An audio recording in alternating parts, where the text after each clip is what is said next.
All right, ladies and gentlemen, welcome to the Voice by Matt show. My name is Matt Bertho, and I created this back in 2019. And we're going to we're doing something different. I had this idea today, and Lewi is the first one to know about it. He was on the show in September of 2024, in August. We were talking about a little thing that we were putting together for September. So yes, this is the Voice by Matt podcast, but I think, and this is aligned with what I'm doing in my work now, which is I want this to be you as a guest having full authority with your voice to ask me questions too. Just like a normal conversation like we would have, right? Like Matt and Lewi at Lewi's table in Colorado, we're just talking. And so I think that's what I want this podcast to be now is, yes, it's Voice by Matt podcast, but you, Lewi, are as much of a host as me on this podcast. So you can ask me questions. I'm going to ask you questions. And I think that is going to be pretty badass. So almost like a normal human conversation. Correct. Holy crap, you got it. Well, that's the problem, right? It's like that all these podcasts. I mean, you've done a bunch, I've done a bunch, and I listen to a lot. You had a podcast, I saw. Yeah, but the ones I listen to are just like people bullshitting and just talking. Like they're the best ones because it's real. The ones that I can't handle is like the setup ones and the. Let me ask you this question and this question and this question. It's like, I just want to hear who you actually are. You know what I'm saying? And I think, as well as I do, because we're both artists, the pendulum swings back, right? Mm-hmm. And so I know you're heavy in AI, like you're an AI master by all accounts, in my opinion. And I've been talking to Vaughn and to other people about this. And Nathan, one of my good buddies, they're saying that this interaction, like human connection, which we talked about, I think, on our Instagram back and forth, is going to be worth more than anything in the future. Yep. It's going to be the only real thing that exists. Like that. I was just speaking at a real estate conference in Austin. And that was the message. Like I was showing them AI and agentic AI and how to use this and how to do that, which is great. But the message really was like, use this stuff to run your business so that you can be in front of humans more. Yeah. Because especially in real estate, like the general public's perception of AI is that it doesn't trust it. Like you ask like my wife or, random, my parents and, most people around, especially when it comes to real estate, which is obviously where I'm at. Like they're not going to trust AI with the biggest purchase or sale of their life or investment of their life, at least not yet. Who knows where it's going to go? So our industry is pretty safe right now because it requires human connection, human thought processes, and very good communication skills with your clients and with the other agent and with everything that's going on.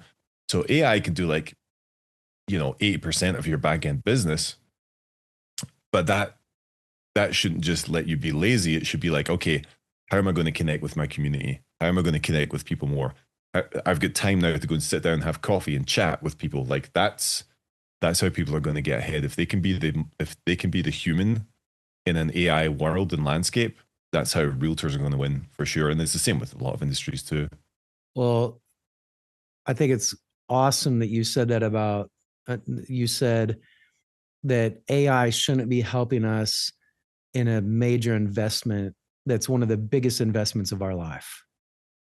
Yeah. I don't think we think about that.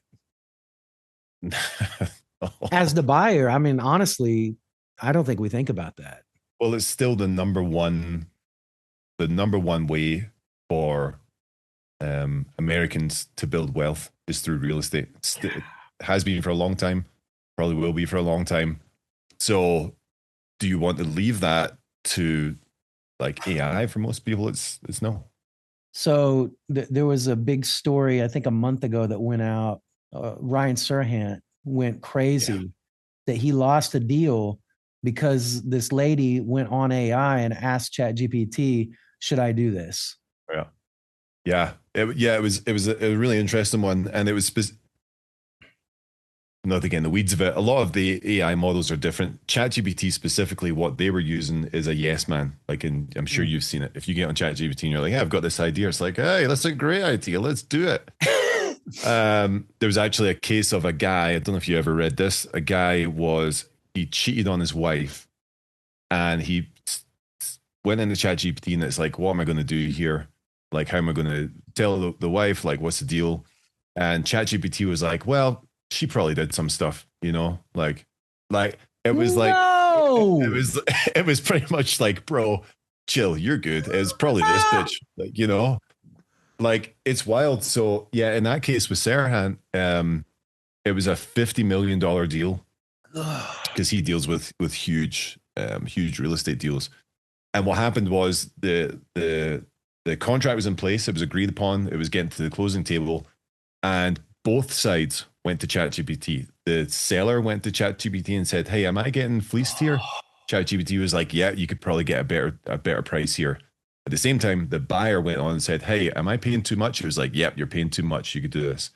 So it was giving them what they wanted to hear and reinforcing their thought processes, Holy and, moly. and the deal imploded.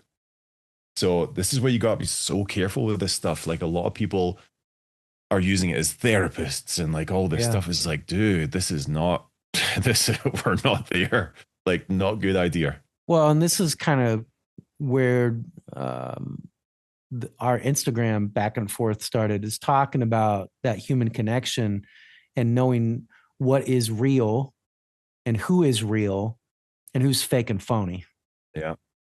Well, if you think about, like, like what you do with people, right? You help them get their voice out, not just in the physical motion, but like, how do you get your spirit out there, your passion out there, all Yeah. your stuff? Yeah. If you're using ChatGPT to help you do that, like, what's actually coming out? Because if you're taking the advice and going with it, it's not really you that's coming out. I always talk, I always talk about, like Christian rock, right? Mhm. Like the genre. It's like they record it and then they mix it, and then on the mixing desk they've got one more fader that just says bland, and they go and they just take it all the way up, and it's just the most awful music. It just anyway. Well, so we talked about that too, about art. Yeah. So that's it. It's giving you, it's adding blandness to art. You know, Mm. um, it's like if an artist was painting this super cool thing and then it took a picture and threw it to AI, and it was like, what else should I add? It's like, okay, well, is that still your art and expression of yourself, or Wow. so it's like, so contextually, when you're using these tools, you have to be really careful about the rabbit holes you go down. You Mm. know, that's You know, the scary thing. when you said that, I had an image in my head of someone taking a picture of like one of the paintings in the Sistine Chapel and saying, "Hey, can we make this better?" Yeah, how can I improve this? Yeah. Yeah, for sure. You know, so if I think we just have to be careful, because we're gonna lose our human identity. If and I don't know, but I don't know a ton of people. I know one specific person who I know who's in there all day, every day, and runs every decision through it, every thought process through it. And when you're having a conversation with this person, they'll literally be like, yeah, I've never kind of thought about that. And then they'll go like this, and they'll put it in and be like, well, actually, Gemini says this.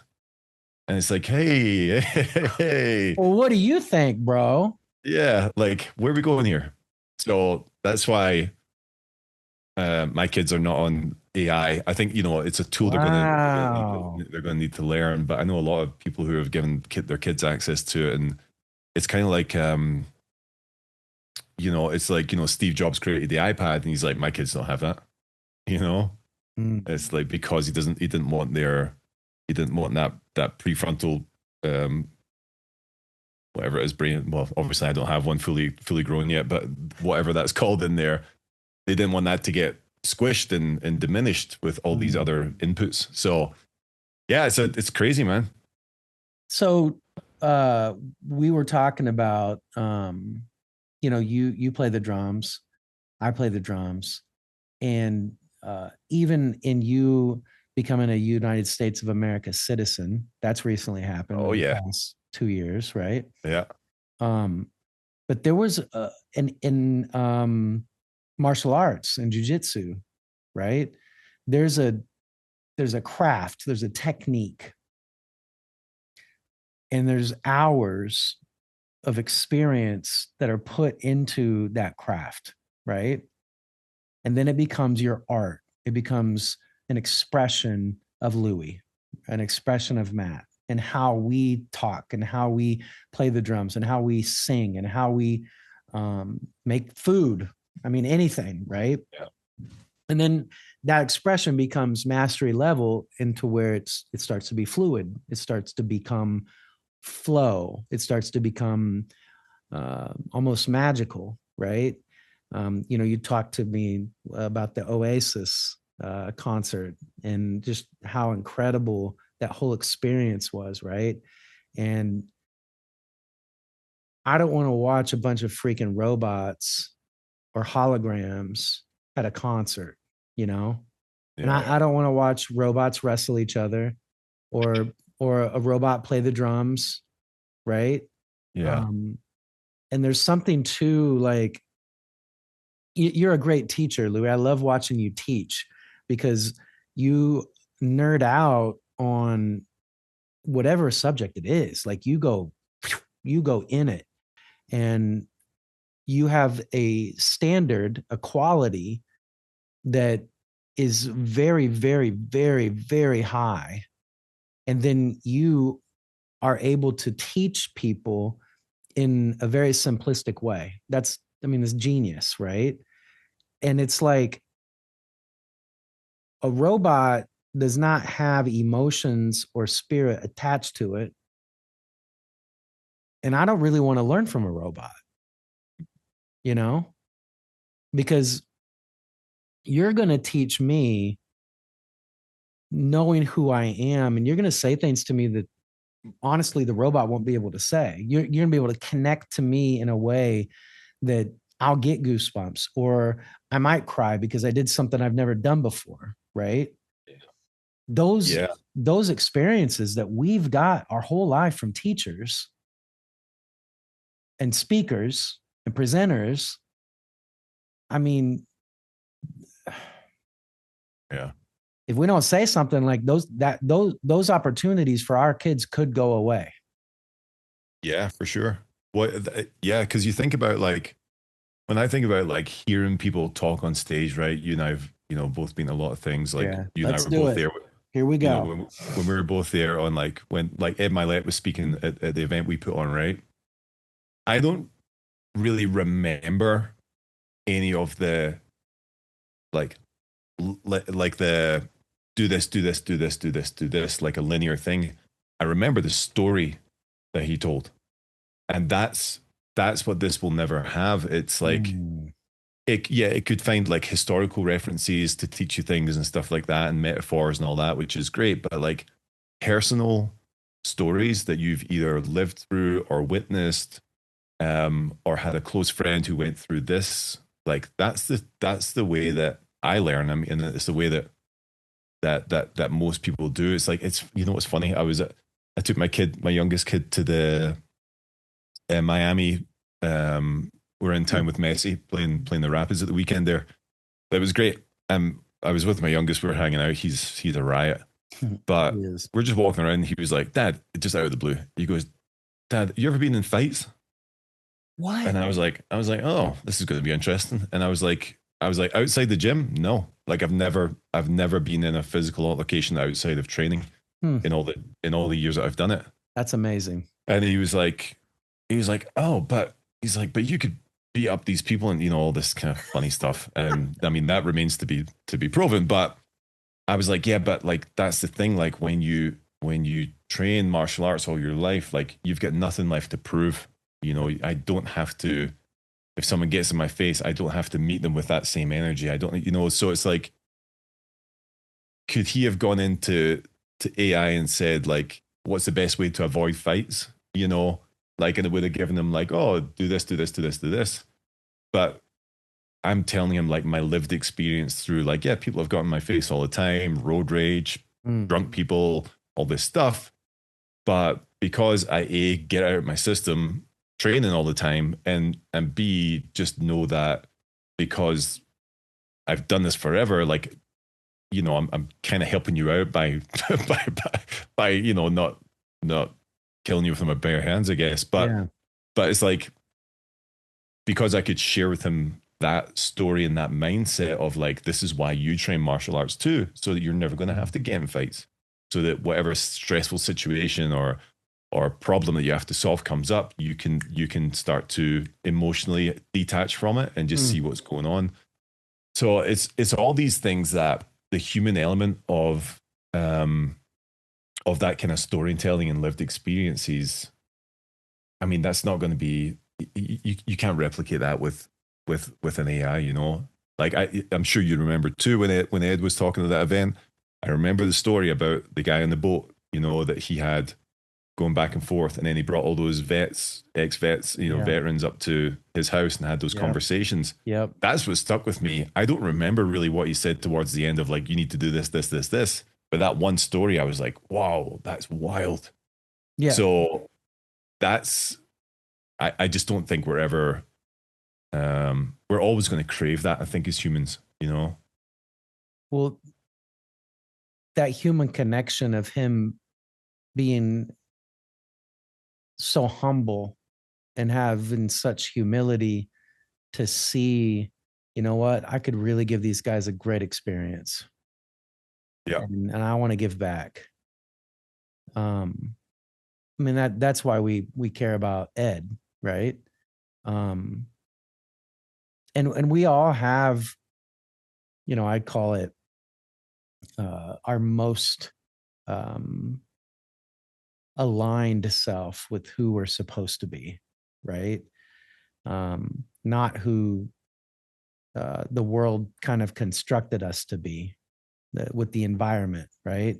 And you're such a great father. I've seen Lewi in father mode, and he's a great dude, man. And he has a big heart, and um, you know, I'm not a martial artist, but as a wrestler my whole life, there's a certain yeah, there's a responsibility that we have, knowing how to use our bodies in that way, that you don't just go out and curb stomp somebody or throw somebody in a headlock or hurt them, right? Yeah. Knowing you can is a very cool confidence to know, right? To walk down the street and just know, I'm good. We're good. You don't need to worry. We got this. Yeah. And this is what we teach our kids. I teach kids jujitsu, and the analogy we use is Fred. So like we teach them techniques, we get them trained, all this good stuff. But at the end of every single class, we touch on one of these things. So Fred stands for focus, respect, energy, and discipline. So at the end of each class, we talk about one of those specific things, and like it's done last, so that's what they leave with. So it's like, so it's like, all right, everyone say, respect, and they say respect, and you're like, all right, someone give me an example of respect, how you can be respectful at home. All right, well, I can do the dishes, so they give us examples, and then we talk about that. So what you're doing in that moment is you're helping the kids to pull out their actual personal experiences of like, all right, when I'm at home, like, how could I be respectful to my parents, and talk like that. So you're almost helping them start to tell their own stories about these things. So it's so cool, man. I love it. Again, this is why I like doing it like this. There's no script. It's just flow, like energy. I want to know what you're talking about. Energy.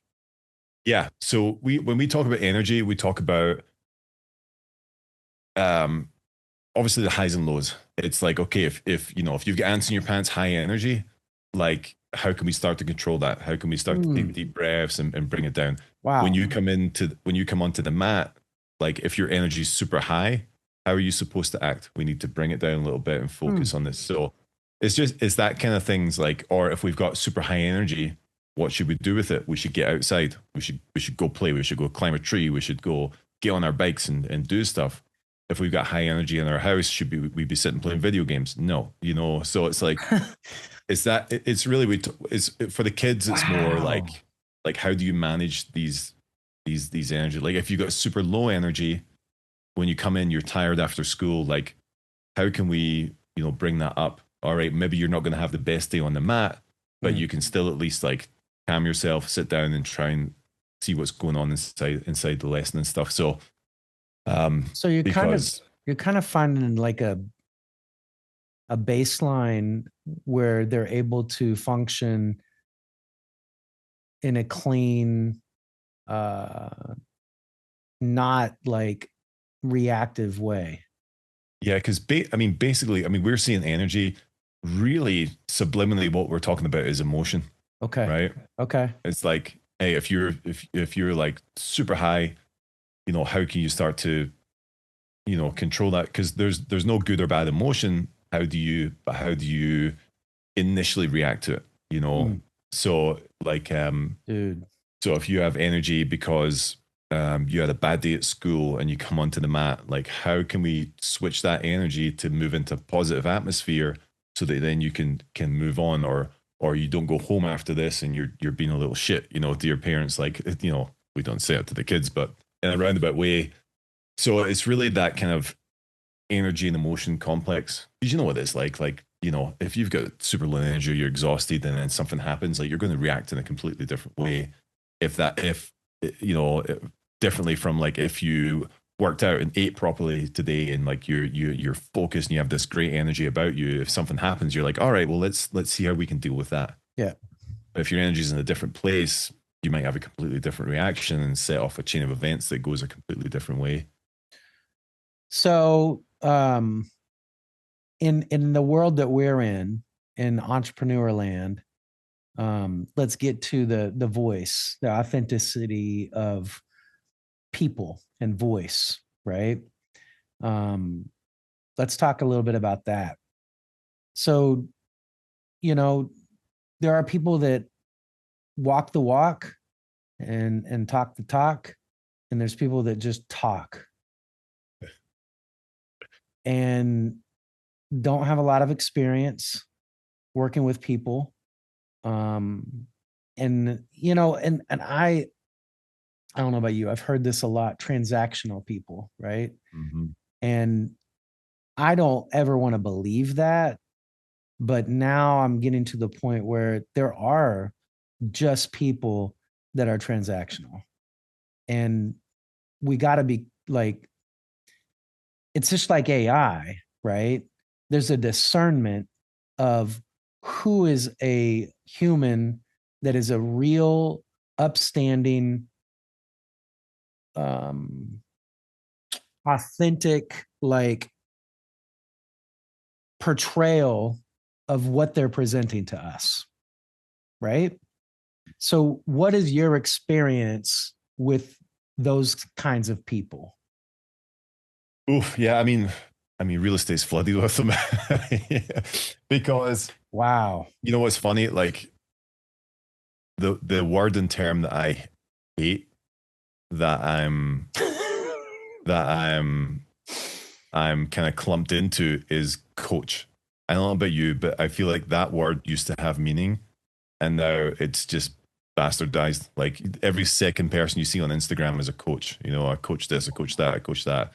Okay, well, let's just go. Let's unpack this shit. Yeah, and So it's like, yeah, I just I I just struggle with that. I struggle with that word. For me, a coach is someone who can take you from one place and get you to another place, who has either lived that experience or has a lot of experience with that, maybe not personally, but through other people, through family members, through life.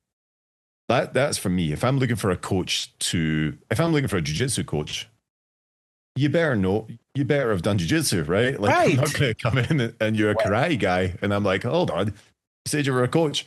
But that's what we're So, talking about. That this is exactly where we're going right now. yeah. So I kind of struggle with that. Sometimes it's on my bio on Instagram. Sometimes I take it off. But I know it's searchable. I know people are looking for that. But I just get an icky feeling when I put that on something or someone says that. So I'm trying to find a better term for it. But well, look, I want to pose this question. This is exactly what would happen if we were in real life, by the way. And because I know Lewi would do this for me too. Do we know what Ed Milet does?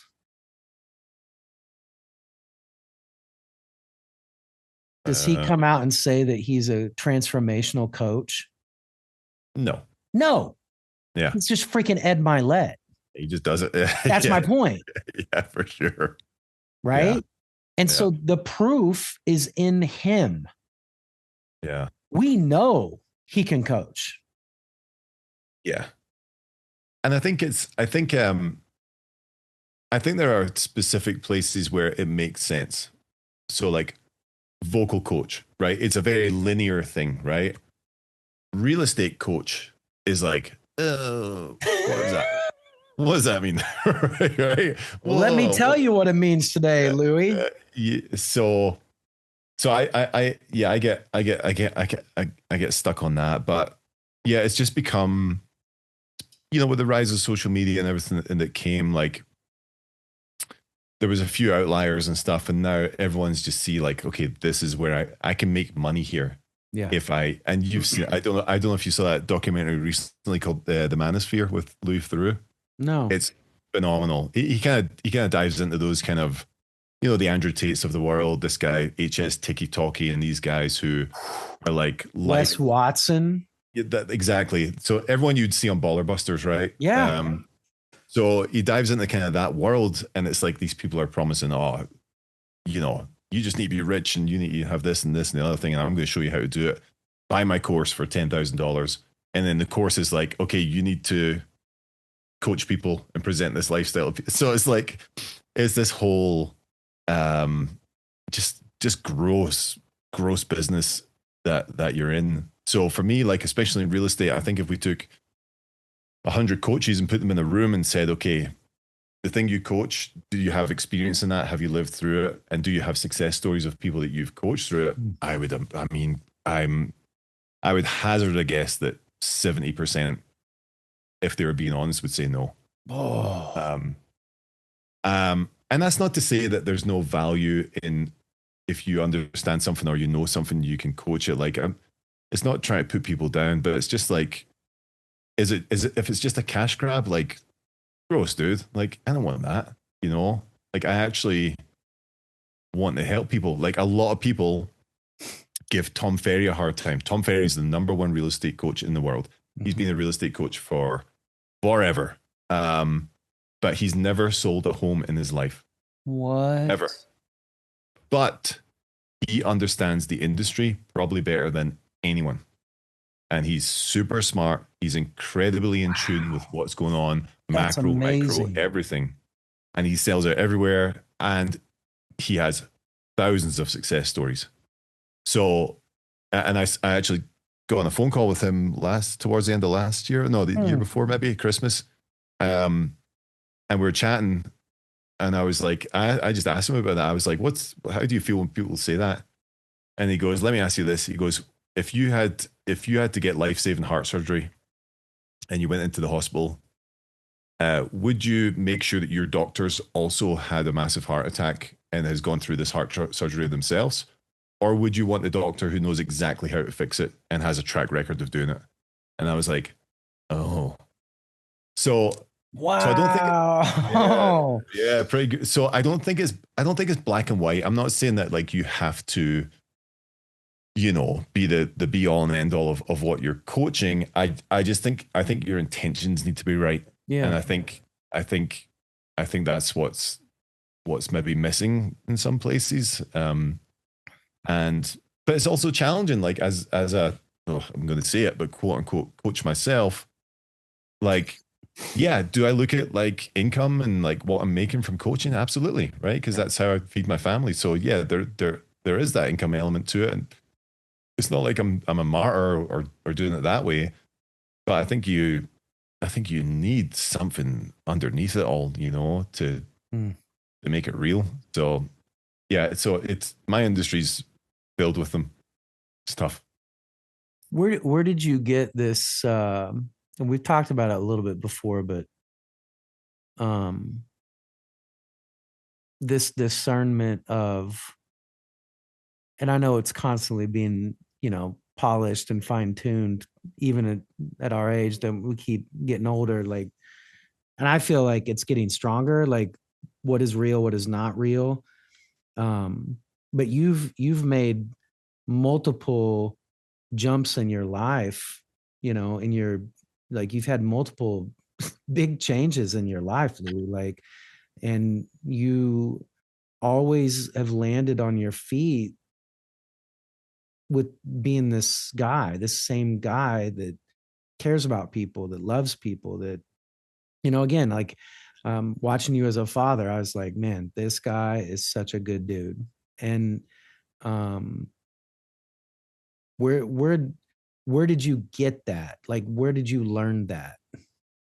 Um, I think how I grew up, honestly, watching my parents, and then also just growing up in the west coast of Scotland, like our bullshit meter it's as turned up high as you'll ever get it. Yeah. You can't bullshit your way through things there. Mm. So yeah, I grew up watching my dad build businesses and do all that, and I watched him do it the right way, and I watched all the challenges that he had. He was an architect and very cutthroat industry, working with builders all the time, people who weren't paying, and and I kind of watched them work through that, even as a little guy, just kind of subconsciously, I guess, taking it in. But also, like, my parents are pretty heavy in their church, and Mm-hmm. one of the things I've always struggled with over here in the States is that, like, we've just never found a church to plug into because my bullshit meter's on high. It's on red alert all the time. So if I see I walk in and there's like smoke machines or like a polished band, which there's nothing wrong with. And then the pastor comes up and he's got a leather jacket on and all this, I'm like, oh, like, I'm like, I don't want anything to do with this. And that's not that it's not a good thing. It's just not for me. Like where I grew up, I grew up in the heroin capital of the UK. So my dad was out. They would get a bus and they would take it out and go down to the red light district and give tea and coffee and sandwiches to heroin addicts and prostitutes, So like they're having those conversations, and like that's people who I interacted with throughout my growing up. So I think from that you're like, oh, that's real. Like this is the real deal. This is real life. And so I think just when I am now on the kind of other side of things in this kind of, polished industry and, social media and everything like that, I just think that my roots probably kick in. And I kind of see things for what they are pretty easily. And my wife too, like my wife is a no nonsense person. Like, and man, I tell you what, talk about someone who can read a room and can read a person on like immediate contact. She's like, oh, that guy's no good. And I'm like, oh, give him a chance. And then, 2 months, 6 months, a year down the line, she's like, told you. And I'm like, oh man. So that obviously helps as well, having a partner in your life who's like that. So yeah, I think that's kind of probably the Scottish part of me has kind of serves that purpose pretty well. How do you think, because part of our conversation on Instagram was real knows real, right? And we can spot out fake real quick. Fake people writing or not writing their own captions, fake in their delivery and how they actually present it, right? Yeah. How, because we've experienced the grit and the hard work and the pain and the frustration and the embarrassment. I mean, like when we didn't know how to do something, when we got our ass kicked, like there's a humility there that you can't fake. Like it's, you know, like taking a board and taking a hammer with a nail and pounding that nail in. Like that's the kind of real stuff that you and I grew up in all around us, right? We, you know, we didn't have the phone and we didn't have the screens and the rectangles, right? How in the world, as leaders, Lewi, are we going to be able to teach people, not even people that are younger than us, like our kids, but people to have the discernment like your wife does, like I do, like you do, of this is real. Listen to this person. They know what they're doing. Like this person is genuine. Go with that. Or this is a real opportunity. This is a real caption. This is a real moment. Like this is real music. This is not AI. This, right? Like Yeah. how, I mean, because I can see it and I can hear it and I can feel it. And I know immediately that's fake. That's fake shit. I know. Yeah. I think for me, honestly, it's from living both sides of that fence. Wow. Because because I That's grew up so like, honest. yeah, well, this is the thing. I think my number one superpower is that I'm not afraid to talk about things I messed up and how I did them. And I think like when you can own that stuff and publicly talk about it, like you're like someone said to me once, you know, in a room full of liars, the person who tells the truth is the most powerful person in the room. Yep. They get So integrity, respect, all of it. yeah. So for me, well, let's just talk real estate. When I got into real estate, this was the first time in my life I'd ever made money. Before that, we were living in our mother-in-law's basement. I had 5 jobs at the time. I was just trying to keep it together. Mackenzie, you know, we had Finley. He was just a baby at that point. It was rough. So when I got into real estate, the first check I ever got 3 weeks into having my license was 12 grand. And I was like, holy shit, I've never seen this before. Oh my gosh. So then that became the chase for me. That was like next check, next check, next check. And I went on to that. And at the time, I was like, okay, the way I have to do this is to be suited and booted. I got a BMW, the classic realtor car, right? And I started to put on this persona, this like fake it till you make it kind of thing. And I was just like, okay, this is just the way it's done. This is what I need to do. And I remember, you know, going back to this, Mackenzie, my wife, she was seeing the kind of content I was putting out. There was like slow motion walking in the suits, you know, like all this kind of stuff. It's still up. I leave it on my Instagram just to be like, hey, I'm going to prove it to you guys that I was an absolute idiot. And she was like, what are you doing? And I was like, and honestly, I was like, I don't know. And we had the conversation about it, and I was like, yeah, this is not me. And I was like, all right, I'm going back to jeans, hoodie, doing my thing, and kind of leaned into that, you know, that authentic piece of it. Yeah. And then like with social media as well, like I was, you know, when ChatGPT first, all that stuff came out, I was, if there's something that says, hey, there's an easier way, I'm going to be like, right, okay, cool. Like, and then I was having to build all my scripts and all my stuff and all my content and all that. And what happened? Views dropped, engagement dropped. I did the same thing. I'll be honest. Like I did the same shit. We all have, man. I mean, I don't think there's any shame in that. No. You know, it's like, oh, there's a new technology out. They can do this, this, and this. Cool. Let's do it. So, but I think that's the lessons that you can, again, kind of back to what we were talking about at the start, is like, that's how I can coach people on this. It's like, I've made that mistake, so you don't have to. Let me show you X, Y, Z. So I think because I've lived on both sides of the fence, it's easier for me to see it and spot it, for the most part, I would say.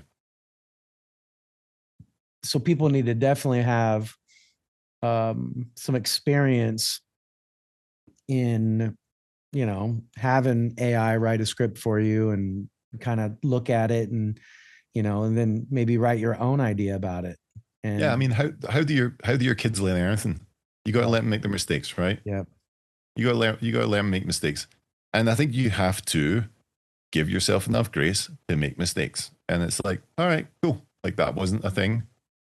That maybe was a expensive mistake, or that was a very time consuming mistake, but it was a mistake nonetheless. Cool. I can make a mistake one time, but I'm not going to make the same one again. no, And dude, I mean, that's life. And honestly, life would be boring if it wasn't like that, you know? I like making mistakes. yeah, you learn from them. Yeah. But we were, I think we were taught to learn from our mistakes too, right? Like, don't just lay there and be a little baby. Like, what did you, what did you, why did you lose? Yeah. What happened? Like, I'm gonna make you look at the tape, Matt. Like, look at the video. What did you do? Yeah. That literally just happened to me. I went to Florida 3 weeks ago for a jiu-jitsu tournament. It's Pans. It's one of the bigger ones. So paid for flights, paid for hotels. I was there for 5 days in Kissimmee, Florida, which is the Florida of Florida. Wow. No offense if you're listening from Kissimmee. But I was away from my family for 5 days and I lost in the first round. Whoa. So it's like, okay, am I going to like regret the decision? Am I going to, kind of wallow in my sorrows? It's like, no, I'm going to watch the tape with my coach and figure out what happened there. Like, why did I get stuck in that spot? What do we need to work on? And then we'll move forward from there. So yeah, I think that's the beauty of life. I mean, that's how you grow. That's how you can teach your kids things. That's how you can teach anyone things, you know? It's not Well, like you came out of the womb and you were a perfect singer and you had pitch perfect thing and oh you could God, I was terrible. I mean, of course. I really wanted to be great though. Yeah. And I that, think that's what we all want. so I think that the trap that we're in right now in our world is that there is an easy out for some of the stuff that people that are desperate are going to just say, I'm just going to have AI do it. I'm going to have AI speak it for me. I'm going to have AI do my video in my likeness for me, which, dude, that's so ridiculous. It's weird. It looks dumb. It looks stupid. But, like, I can see why people are wanting to do that if they're not comfortable in their own skin. Which that's where I want to go now. Lewi, I know for a fact, because we've had these conversations, you don't just work physically on yourself. Like, you've done a lot of reflection on yourself. And you go inward quite a bit on journeys, on meditation or mindfulness, stillness, etc. Right? I know you do that because if you didn't do that, you want to understand any of this shit. Yeah. Right? So how important is it, especially with, if I need a script or I need a lesson plan or I need an idea, I just put it into AI and it could just rip it out, right? Some of the ideas that come to us in stillness, in quiet, listening to one of our favorite songs or outside on a walk or a run, right? What have you found for you really helped you break out of just being ego Lewi? Because, dude, like, your voice is true. Like, you speak with authority and true. There is no bullshit. Like, you've got caught just like we all have in bullshit projects, in bullshit with bullshit people, right? But the guy that I'm talking to right now, the guy I was talking to on Instagram back and forth, there's a level of knowing right now that you are exhibiting to me that is like a more whole version of Lewi. Yeah. So how because I know you do it because I saw you the way your sons and your wife and you talk to each other, right?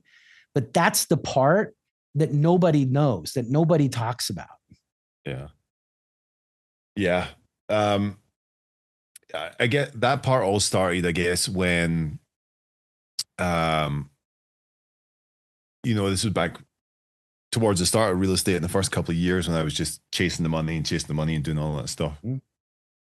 And it was great because I finally had enough money. We bought a house, we took trips, we did all this stuff, and it was awesome, right? Uh, and but I was working from sun up to sundown. I was out the house. I was missing events. I was missing all sorts of stuff. But my inner monologue was, "Oh, well, you're doing it for them. Mackenzie's job is in the house to do all this stuff. Like, kids have everything they need. Like, so you're doing your job as a man. Like, this is it. This is what you're supposed to do." And the dialogue there, and I think a lot of guys are like this, is like, I'm doing it for them. And the real truth was, I'm doing it for me. I want to be this guy. Mm. I want to have free roam because I need to go out and do this, do that, do the other. And then I want to come home when I want to come home. And, I want all the spoils of war when I come home, So that was a thing. I didn't realize that until one day about 3 a.m. I woke up and I was having these heart palpitations and I was like, oh my gosh, what's going on? I was having a panic attack because I realized that I was losing connection with the kid, especially my older kid at that point. And I was like, oh no. And that happened. And then the next day I kind of just went to work on myself. So I just kind of was really, there was a couple of programs I joined, to try and better myself. And, but the main things that I started doing to really help with that was like just inner monologue stuff. So like journaling, and journaling's a thing where everyone talks about, and I get it. I don't really do it anymore, which I probably should, but I did it every day, like a couple of times a day at least, to really be like, what's actually going on? What just happened? Why did I react that way? What's the deeper story of actually what's going on? Okay, so where did you learn that? Because I know that works. Like, but you said key words like, why did I react that way? What is the deeper truth for what's really going on? Dude, do you understand? Like, nobody really does that. Yeah. And I take no credit for this. I found a program that helped me go through that. This was in 2019. Wow. I think it was 2018. Gosh, I'm trying to remember. What was the program? So it was called Wake Up Warrior at the time. And it was what's funny actually? I'll tell you kind of what happened when when I was having that panic attack. I went into my living room and I was just sitting there like, oh my gosh, I need to calm down. And do you know what I did to calm down? I took my phone out and opened up social media like an absolute idiot. But here's what's crazy. The first thing that popped up on social media, and I swear this is true, was an ad for that program. No joke. And I was like, what's this? Click. And I filled in this thing and I forgot about it. There was this challenge thing starting in December. And then in December, I got an email like, hey, your challenge starts next week. I'm like, oh, what's this? Oh gosh. And I was like, all right, I'll just do it. And then that came on. Yeah. So the main arc, I guess, of that program is to stop being a liar. Like that's really the whole thing as a man. So it's designed for guys who run businesses and have young families. That's kind of who it's designed for, which was exactly me at the time. And because there's the lies that you outwardly tell other people, and then more importantly, there's the lies that you tell yourself. And basically, it was a program that worked you kind of through that. And there was a tool in there called the Stack, which is a kind of journaling app, and it would just ask you the questions and prompt you and keep going and keep going. Wow. And I remember at the end of the challenge, the last thing that we had to do was I had to write down, I can't remember the number. I think it was the 9 big lies that I tell myself. Like, you're not good enough. You're not supposed to be here. Yep. You're a shit dad. You know, Yep. so all these lies and stories that I was telling myself. And then I had to go and find 9 big boulders and put them all in a backpack and then take a hike with them and just kind of bear that weight and just be in. Wow. And listen, I get it. Like, if you're listening, you're like, oh my gosh, dude, like, okay. No, dude, at that time, like, yeah, but honestly, I'm not that guy. And I never was that guy, but that got me. And from that point on is when we started having real conversations in the house. And I was like, I'm going to have real conversations with my wife about everything and anything. I'm going to have real conversations with my kids about everything and anything. Nothing's off the table. wow. And I'm just like, if I'm going to be an open book, and when I start doing that, that's when everything just started shedding off, just everything. And I was like, oh shit, like, I didn't know you could live like this.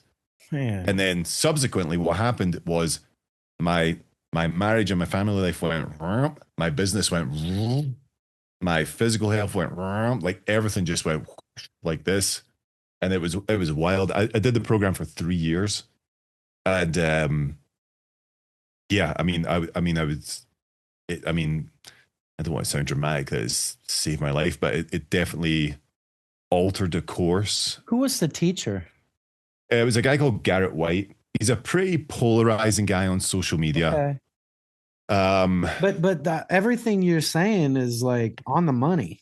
Yeah, because there was parts of it that I wasn't really into, but the foundations of what it teaches is phenomenal. Like I said, Garrett's a pretty polarizing guy, and he does his thing and all that stuff. But well, let me ask. Tools. Go ahead. Yeah, the tools. I was just going to say the tools, because you can still just get the app with the tools on it. You don't have to do the programming and anything. They're still on my phone, Wow. And basically you have a checklist every day. So they operate in 4 quadrants. It's body, being, balance, and business. So every day you have 2 check marks for body. So it's like working out and then drinking a green smoothie. And then for being, it's meditation and journaling. Yeah. And then for balance, it's pouring into spouse and kids. So, and it's simple. It's just like texting your wife through the day and be like, hey, I'm so proud of you, all that stuff. Or I would leave sticky notes and put them on my kids' lunch boxes, And then business is just learning something that day and then either executing it into your business or sharing it with someone else. Wow.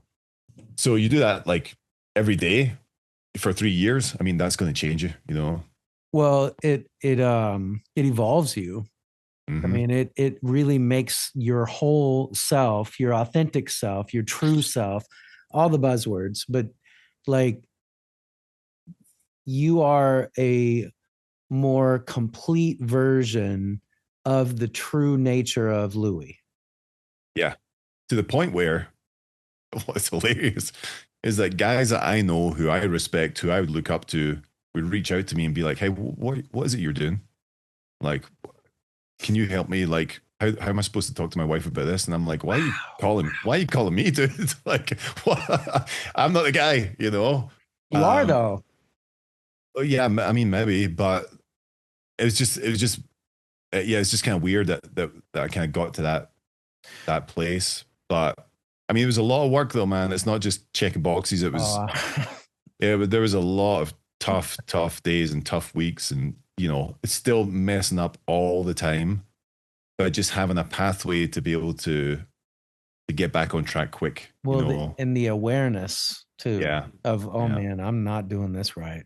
I need to fix this out, right? Yeah. So look, there's a certain energy and what I'm calling an alignment, and I love the body balance. I love all that. Yeah. It's very in line with what I'm working on right now.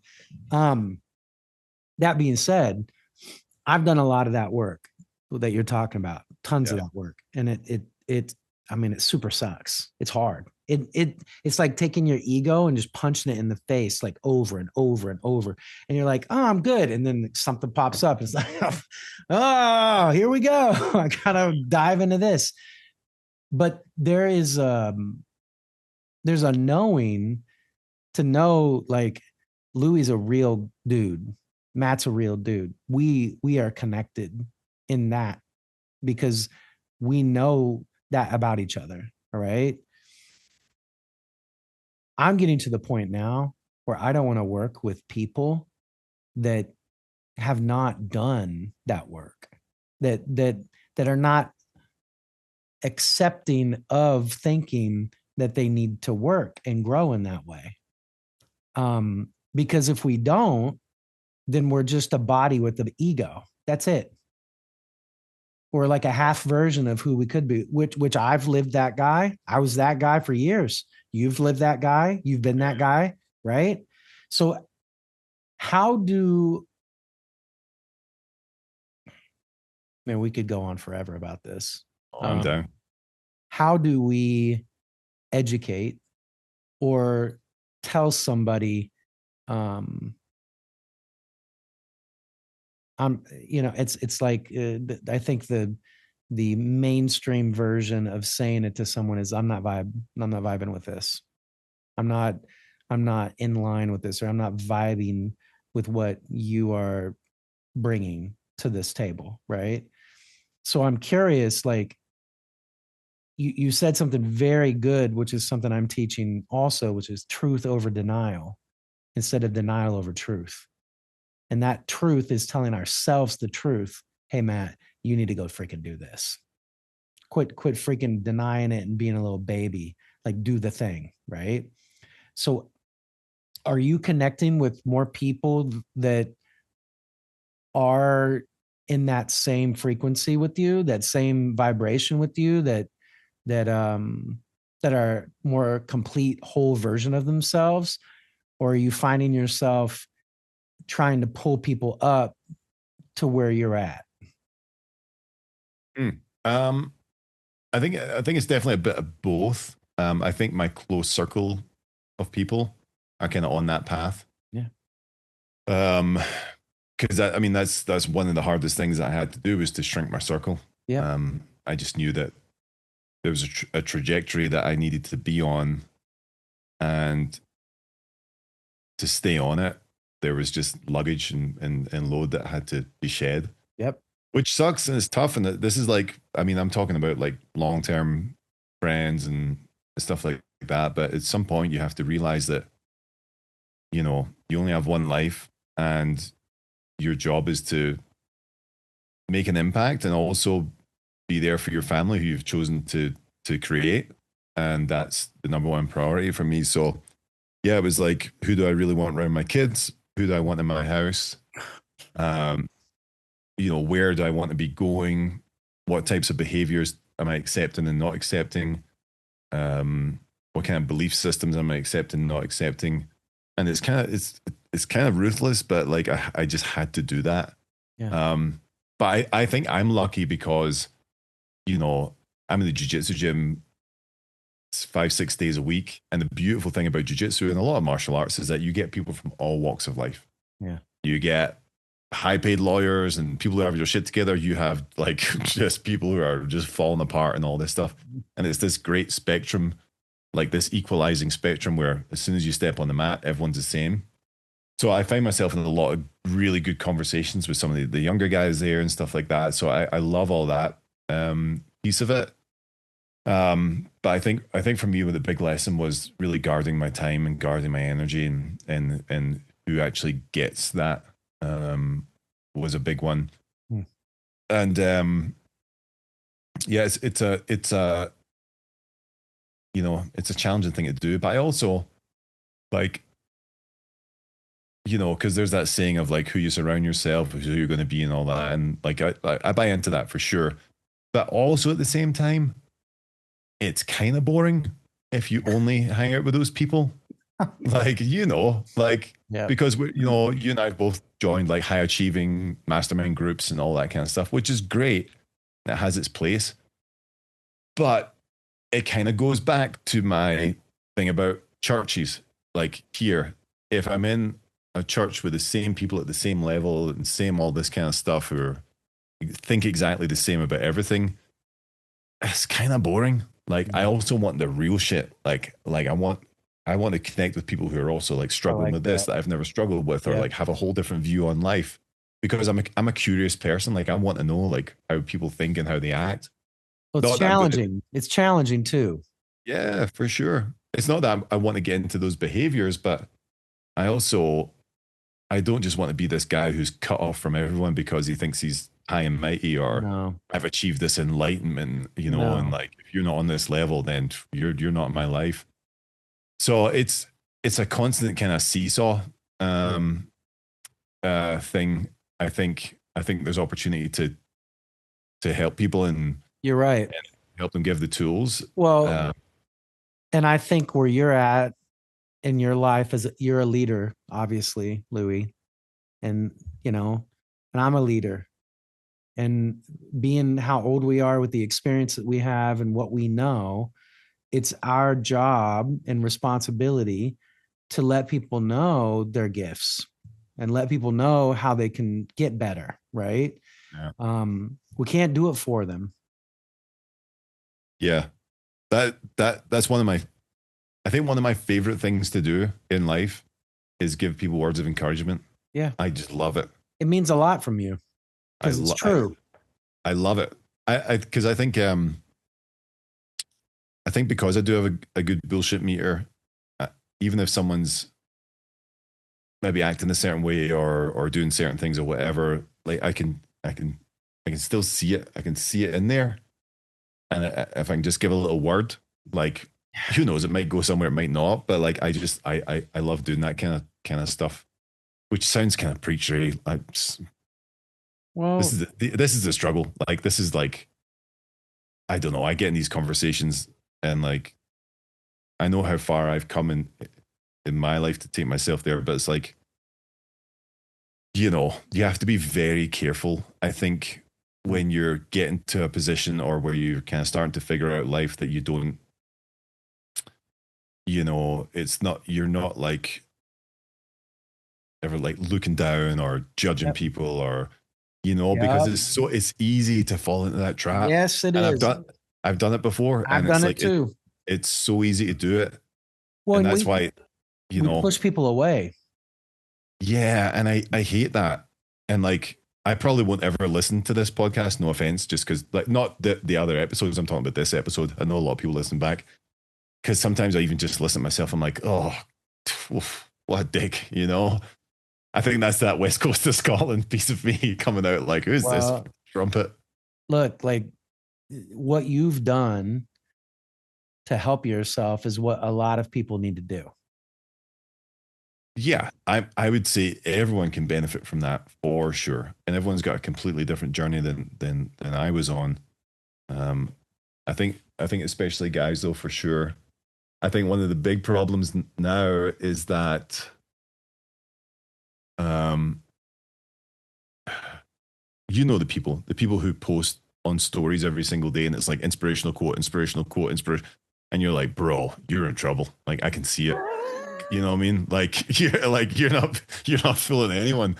Um, and also like the kind of self-improvement space, like this kind of piece of things has kind of fallen into that kind of manosphere space where it's like, oh, this is just, like guys trying to, you know, build their self-esteem and all this kind of stuff. So yeah, I share it with people who I guess need it or are ready to hear this kind of thing. But I I did a probably maybe a few months on Instagram where I was like kind of preaching this stuff, and I was like, dude, like no one wants to hear this. Like it doesn't make sense unless you have context with it, The right people want to hear it. Yeah, yeah, for sure. But Again, I think it's my Scotland thing. Like Um, it's I love Scotland. I love my people, but it, a lot of a lot of our country is like a kind of crabs in the pot Oh thing yeah. where we don't like we cheer people on, but we don't want to see them get too successful, But that's not because you. I know, but I also yeah, I also feel it. Like, so my brother and I are going to the World Cup this year.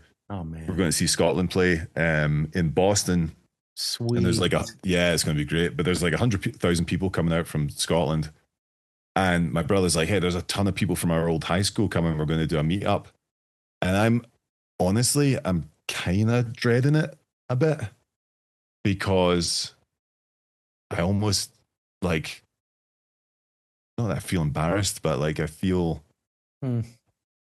like I don't want to present myself there as like, oh, you guys are still there, and I'm here. You know what I mean? It's a very weird. I know this is I get work I it. need to do on myself, but I kind of when I think about it, I almost get like nervous about it. Well, you're not, I mean, you're not that guy anymore, right? The identity's shifted a bit. Yeah, And what I would say is I mean I feel the same way sometimes. Like there's some guilt, some shame, some embarrassment of the stuff that I did in the past for sure, or how I acted, or the judgment thing, right? That you just talked about. um, but I think about it like that guy that was in high school with all these other guys, like literally in that moment with all of them, we were all doing the best we could with what we had, right? yeah, All of us have a journey. All of us have an opportunity to accept the next step or whatever the opportunity comes ahead, or to reject it and stay comfortable and stay the same. yeah, yeah, and that's real. But I think that's maybe what I have a bit of a hard time with. I don't want to be the guy who shows up and I'm like, you know, oh, you guys are still in the same town, drinking in the same pubs, doing the same thing. I moved over here. I've got a beautiful wife and kids. I have a fucking big ass house. We're good. Like life is amazing. Like I Well, you know what I mean? Like I don't know. I just well, you yeah. how It's weird. how do we get how do we communicate in an effective way? We're curious. We ask questions. Yeah. You ask all the questions, man. Yeah. Yeah, for sure. It's just not something like I would just never I don't know. I just never bring it. I'm just not a I mean we have stuff, but we're not material people. So No, you're not. it's like I don't know. It's a weird struggle. I can't really put my finger on what it is. Well, you Uh, see the potential in everybody because that, I know you don't like the word, but that's what makes you a great coach, great teacher. right. Like that's what we see. We see the potential that everybody has around us. Yeah. And that's why you love giving encouragement, because it's a part of who you are. It's part of who I am, to let people know, hey, I see you.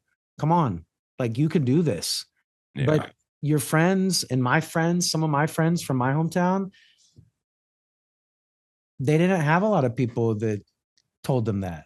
You know, you Yeah. had a dad that created multiple businesses. You did this heartwarming stuff of going down and helping heroin addicts. I mean, dude, that stuff that you're gonna catch. And it's like Yeah. my mom talking to me at the edge of my bed, like talking me off the ledge when all these girls would break my heart. And Yeah. I didn't feel worthy. I didn't feel good enough. Right.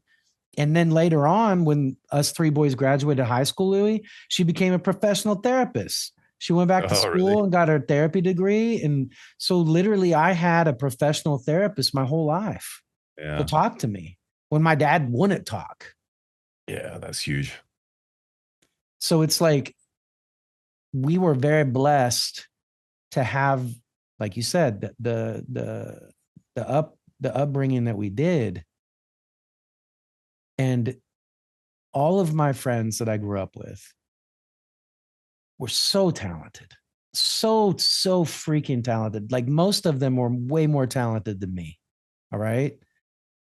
But there was something inside of me that I was like, dude, there's more. I gotta go. There's definitely more. I gotta learn this. I couldn't read music, bro. Like I played the drums. You know us drummers, bro. Like we know rhythm. We get the sticks, we play. That's what we Yeah. do. But the second people put like treble clef and bass clef in front of my face, I was like, get that out of my face, man. What you mean I'm gonna have to play bells now? What? No, I didn't sign up for that. I finally had to learn how to read music though, right? But my whole point with all this is there's levels. There are levels to the game of life. There are. Yeah. All right. And Yeah. you and I continued to try to level up. And we know that there's more internally. We know that people have more. And it's so beautiful that you're coaching these kids in jujitsu, bro. Like, I'm like, it's my favorite thing. It's literally my favorite thing. I recently started doing a nonprofit little voice teaching thing in the DC area. Oh, For cool. these kids that are in poverty with their families, and they come in this after school program. And the first idea was just, I'm going to teach a couple of them lessons, like teach them how to use their voice. Well, now it's a whole damn choir. Now we got like 10 kids just waiting for Mr. Matt to show up so we can just do some singing. That's great. But that's who you are, and that's who I am. And you know, recently I started a leadership group for my county that I'm in at a fraction of the cost that I teach my leaders, because I want to give back to my community, man. Yeah. But that's who we are. That's who we are. Yeah, for sure. Yeah, for sure. It's and all your boys and the girls that come in Boston, probably they're going to be very proud of you. Probably they're going to ask you questions like, dude, how did you do it? Yeah, maybe. Yeah, maybe. I don't know. Or what's it like? That feels not embarrassing. I don't know. I don't even know what I mean. No, I get it. I get it, dude. It's just like you want to say, I'm just Matt. I'm just Lewi. Like, I'm just still the same dude. I guess that's what, like, when I see people on social media flaunting things, and I'm like, oh, like, how can I don't know. It's not authentic. It's bullshit. It's just weird. Like, it's just weird behavior. I remember I remember someone came to our house for the weekend, and they they have nice things and all this good stuff, which is fine. But they said they started talking about was it a watch or a car? I now I can't remember. It was something, right? Yeah. And my wife just stopped them in their tracks and said, "Hey, that doesn't have value in our house." Like, and I was like, "Oh." And she was like, "Yeah, we talk and we crack jokes and we laugh. Like that's kind of what we do here at dinner." And I was like, my wife is ruthless, dude. She's the I know. best. I love her, dude. She's amazing, dude. I tell you, but yeah, it's just I've just. But I also know that a lot of that comes from underlying things where that's how they prove that they're worthwhile and their self-worth and stuff. Anyway, that's a whole nother topic. But yeah, I just it's just weird, I think, because like no matter what level of success you get to, you always feel like you're still at the bottom of the totem pole. You ever get that? Yep.